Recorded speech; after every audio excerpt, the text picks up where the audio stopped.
Okay, I want to give you the big overview picture because when we're thinking about making your business and legal really easy, especially with all the ways I've broken it down for you within Bizzlebox, it's really helpful to see, okay, here's the big picture because what are we all doing? We're all running businesses.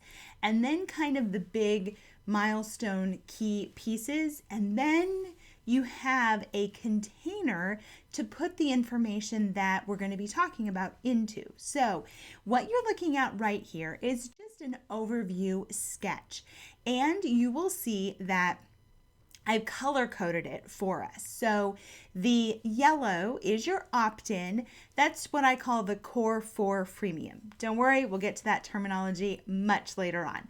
But it's just an opt-in. That's all it is. Now, marketing is the stuff that shows up in orange, and green is the stuff that shows up in is the legal stuff.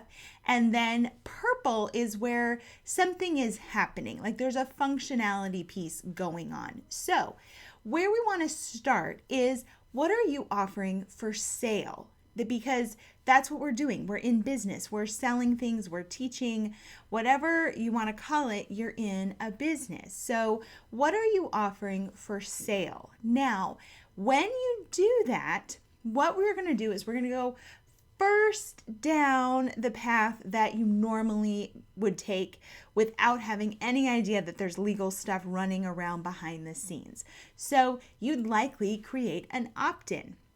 Now, when you create your opt-in, it's going to contain different pieces of content. You know, when you're sending someone a checklist, maybe you're sending them a series of audios or a video series.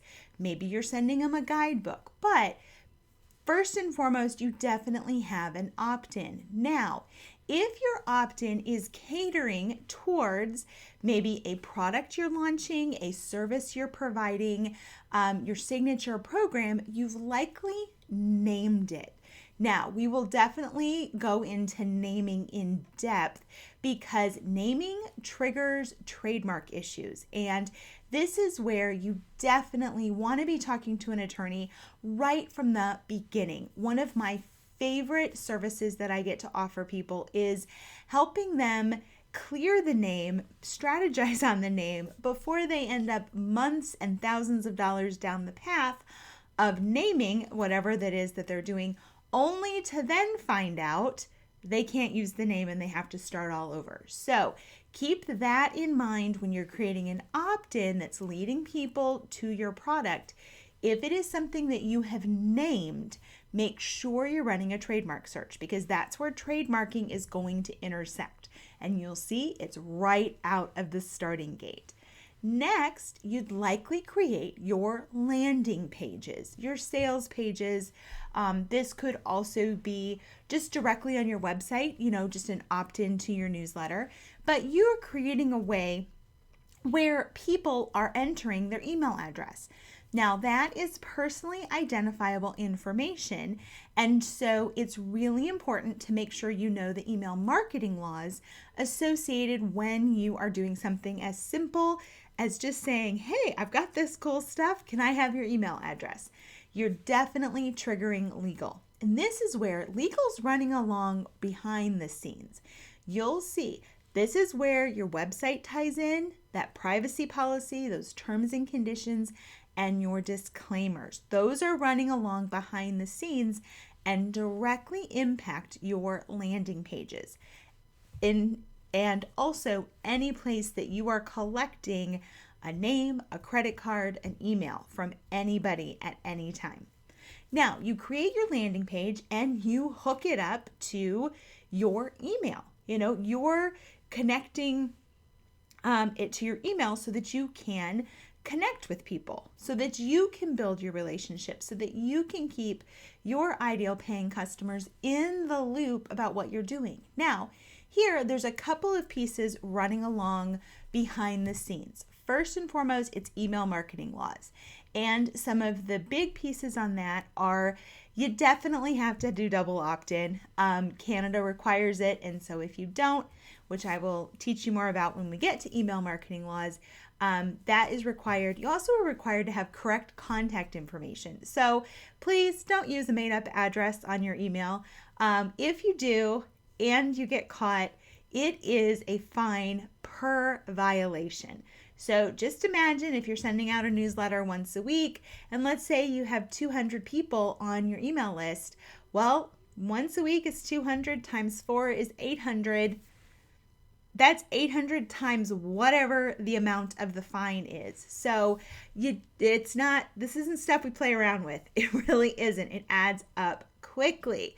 So my job is to help you figure out how to make it is so easy, build it into your system, and then guess what? You scale without panic. You can scale as big as you possibly want to, knowing that you are safe in doing so. Now, the other part is when you're promoting, when you're promoting things, and people might be coming in from ads that you're doing, from affiliates that you're doing, there are also laws that govern those. And there's certain disclaimers that you have to have in those email addresses when you're using email marketing. So just another way that, again, legal is always running. It's kind of one of the big pieces of the motor that is running your business behind the scenes. So that is, we've connected it to email. Now we're going to deliver the opt-in. So this is, the user experience. They opt in, they immediately, because of autoresponders, are going to get the opt-in. Now, when that's delivered, let's say the customer makes a purchase. Okay, so here are, again, these are our big issues that we're triggering. They're buying something. What did you name it? Are you infringing on someone else's name? That means you're using a name that you can't use. You could be in big, big trouble for doing so. Are you doing a full price, or are you doing a payment plan?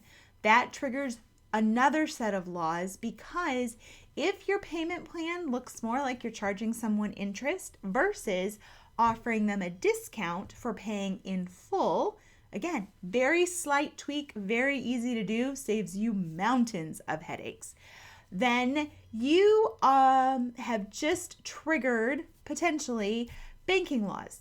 You could be treated like a credit card company.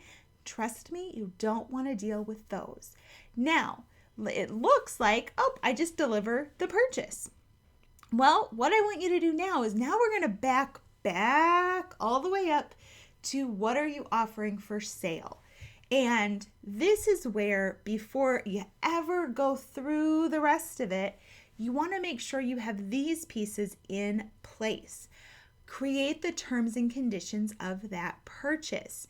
These are some of the big, focal points, but there's many more. Payment terms, refund terms. What court of law, if something does go wrong, if there is a misunderstanding, if someone does want to sue you, where can they do that? Well, if you haven't said where they can do it, guess what? They can sue you where they live, which means you get to hire an attorney wherever they are. You get to defend yourself wherever they are. Travel expenses, stress, time, being in a location that you're not familiar with, you don't want to be messing with that one. Again, we're totally going to cover all this in Bizzlebox. Confidentiality, huge. We're in the information age. You are distributing your zone of genius. You're distributing your intellectual property. And as Mark Getty wisely said, intellectual property is the oil of the 21st century. So in the 1980s, just think about all of the countries that became incredibly wealthy from oil. I myself was an Alaskan state resident for 20-something years. And every year, every resident got a dividend check based on oil. So think about all of the things that go into protecting oil fields. And if intellectual property is our oil, is the oil of the 21st century, what are we doing to protect it? Liability. These are the things that you want to be really aware of and creating. Now, you create your terms of purchase, your terms and conditions for your course. If it's a course, I call it a course participant contract. You want to make sure that people accept your terms and conditions, then they enter their payment information, and then you take that payment. So it has to come before you take their money. Then they make a purchase, you deliver the purchase, now you yourself are covered. So that is kind of the big picture of how naming and branding, your website, email marketing, intellectual property, copyright, and trademarks. If you're hiring people to help you with any piece of this puzzle, you have an independent contractor versus employees. If you're using graphics, you have all kinds of copyright issues if you're using things that you don't own. Same with video. So this is, again, the really, really broad picture, but how we're going to break it down into manageable bite-sized pieces. And the result is it's easy. It's taken care of, and you can grow, you can scale, and you can sustain what you're doing, because guess what? It's not going to fall apart on you. So I hope you found that really helpful. Please, if you haven't done so already, subscribe to the channel, share this with your friends if you know someone that could really use this information, and check out Bizzlebox, because really I designed it to be super easy, super digestible, because this is the stuff you've got to have in order to grow a business, to keep it safe, because there's nothing worse than watching someone grow something and then have to rip the entire thing out, or do a massive launch and see the systems. You can think about it as they explode into a mess, or they implode and the whole thing collapses. So thank you so much for watching, and I can't wait to see what you think. Leave a comment below, and again, please share and subscribe. Have a great day.